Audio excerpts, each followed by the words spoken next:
It's the beginning of the week here in our Transformer world. We got two items to talk about here today on the Transformers Slag podcast. The first one being some brand new exclusive items that are going to be coming out of Japan to celebrate the 40th anniversary of a quite iconic and controversial Transformer video game. We all know Transformers Mystery of Convoy, or as it was known in Japan, Transformers Convoy no Nazo, the extremely hard Japanese Famicom Nintendo game from back in the day, will be celebrating its 40th anniversary next year.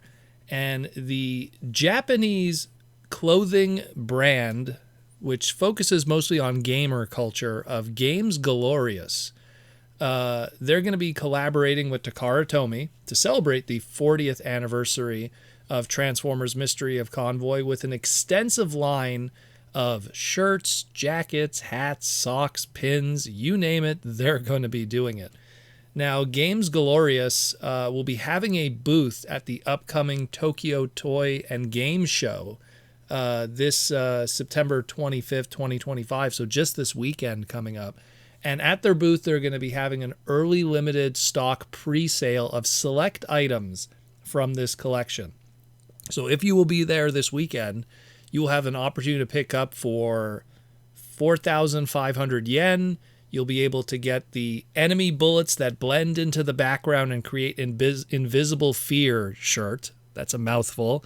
Essentially, it's a shirt that shows danger across the front. It shows just the first moments of the very first level of Mystery of Convoy. And when you have one of the Decepticon planes swoop in and shoot at you, you don't even see the bullet because it's so blending into the background. And it kills Ultra Magnus. That shirt is going to be 4,500 yen, so about $30 USD. The second shirt for also 4,500 yen or $30 USD is the Emperor of Destruction Megatron shirt. This depicts him as the second to last boss in the game, so that's pretty cool. The first shirt will have an Autobot emblem on the back. The Megatron shirt will have a Decepticon emblem on the back, so those are pretty nice. For 400 yen, or about $2.70 USD, you could get a clear file folder with a bunch of sprite art on the side of it. Some of it is from the game, some of it is made for this campaign. I'll get into that in a moment. The front of it will have the title screen from the game itself, and the back will have all that sprite art.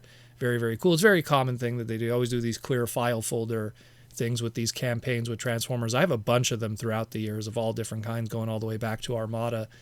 Also for 400 yen, or about $2.70 USD, you get a 4-piece sticker collection set featuring 8-bit pixel art of the Autobot and Decepticon emblems, an 8-bit Optimus Prime head from the game, as well as the Game Glorious logo with it, and even the Transformers logo that was taken from the title screen also of the game. So nice little sticker set there.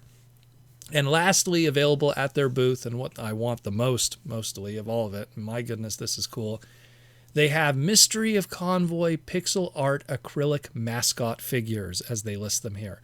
Flat little plastic acrylic 2D sprite figurines, some from the game, some that are sprites made from this game inspired by it. We'll get into that.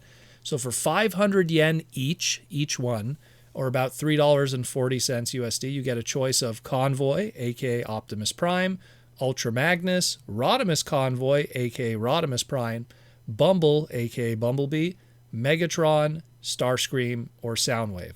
Now, the Ultra Magnus and the Rodimus Convoy are the actual sprites from the game. They're actually taken from their in-between levels and lives pose, I guess we'll call it. It's like in between the levels. That's where these sprites are taken from.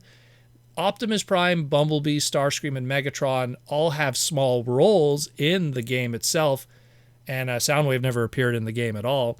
But these are not representative of how they looked in the game. These are just more, I guess, inspired by the in-between level live style pose that Ultra Magnus and Rodimus have. So these are just brand new sprites made for this campaign in the essence of the other characters, essentially.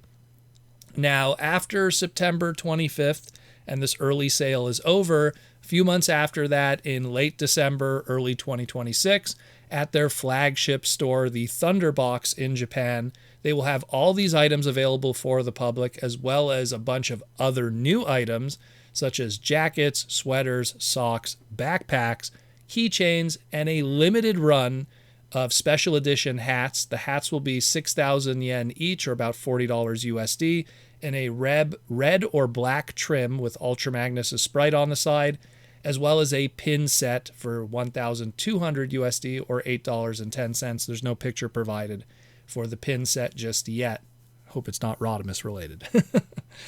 This is amazing, and I'm going to try to somehow figure out how to get that acrylic Rodimus Convoy figure, as well as some of the other stuff. The stuff is amazing. It's all very cool to me. I did a panel at TFCon many years ago about Mystery of Convoy. I did a Mystery of Convoy challenge event at TFCon back in the day. I did a Mystery of Convoy Let's Play with Jaws D that's somewhere on YouTube. I even did a Q Transformers Let's Play in Historical, which is the sequel to Mystery of Convoy. I love this game, all its connections and stuff like that. I have a mint in box copy of it somewhere in my collection. Like, this thing is so hype, and I love it, and I just want to see more of it. I'm going to have to look for this stuff on the secondary market, I got a feeling, but very, very cool. And if you're in Japan, check out the Tokyo Game Show this weekend and swing by the Games Glorious booth and pick up some exclusive Transformer merchandise. The second update we have here that we're going to be talking about is an update about our upcoming Transformers Studio Series 86 Leader Class Soundwave, along with Laserbeak, Ravage, and Buzzsaw. We got a lot of different questions that were asked, and Nate from Hasbro's marketing team provided a whole bunch of pictures as well as some answers to some of those questions. One of the big questions, of course, was scale. How big is this guy? How does he scale to other figures?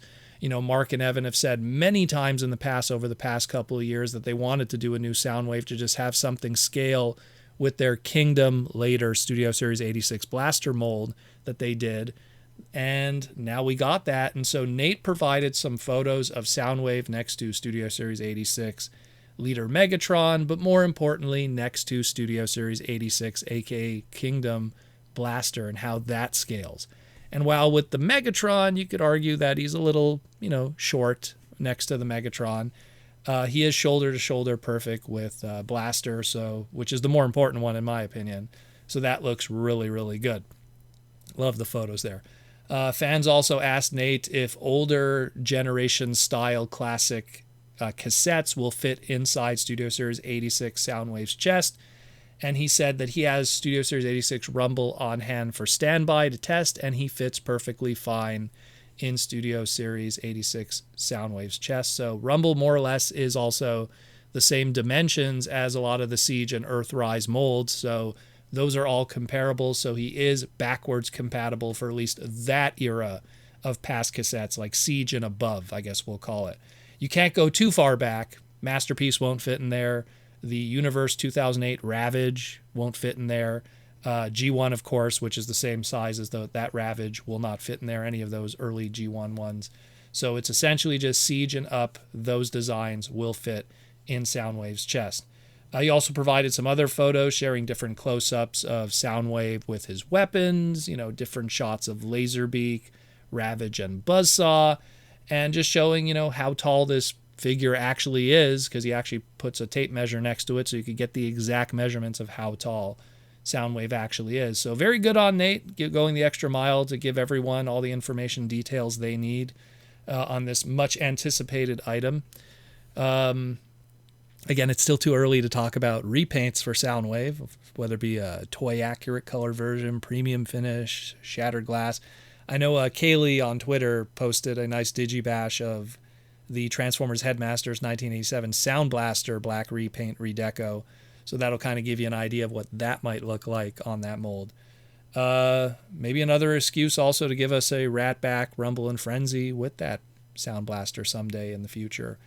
Just another way to get it outside of the previous Studio Series 86 releases for Ratbat, Rumble, and Frenzy. But that's it more or less. That's it for Monday today and the beginning of the week here in our Transformer world. And thanks again for listening to the Transformer Slag podcast and keeping you educated, entertained, and informed on everything going on in our beautiful Transformer world. Once again, thank you for listening, and I'll talk to you in the near future.